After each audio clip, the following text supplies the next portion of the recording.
Good morning guys. আমি জয়িতা ঘুম থেকে উঠে আজকে একটু জল খেয়ে নিয়েছিলাম। প্রায় রোজই খাই আমি ঘুম থেকে উঠে জল। তারপরে ব্রেকফাস্ট করে নিয়েছিলাম ডিম সেদ্ধ, ক্লিপ নিতে ভুলে গেছি। তার সাথে খেয়ে নিয়েছিলাম ডাবের জল। অ্যান্ড গাইজ, এই যে জারটা দেখছো, এটা আমার ক্লাস 12-এর jar. Can you just imagine? তো যাই হোক, তারপরে মাথা ঠান্ডা করার জন্য স্নান টান করে ফ্রেশ হয়ে করেছিলাম লাঞ্চ। আজ লাঞ্চে ছিল হচ্ছে পনির রাইস, সাথে হচ্ছে টক দই আর শসা। অ্যান্ড গাইজ, এই রেসিপিটা যদি তোমরা ট্রাই করো, ভীষণ ভালো খেতে অ্যান্ড টেস্টি। এটা আমার আগের ভিডিওতে রয়েছে।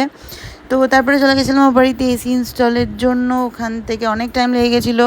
লাগার পর আমি ওখান থেকে ফ্রেশ হয়ে চলে গেছিলাম আমার জিমে ডেলি ওয়ার্কআউটের জন্য। সেদিনকার আমার ট্রেনার ভীষণ খাটিয়েছে, ভীষণ, মানে আমি ভীষণ টায়ার্ড হয়ে গেছিলাম।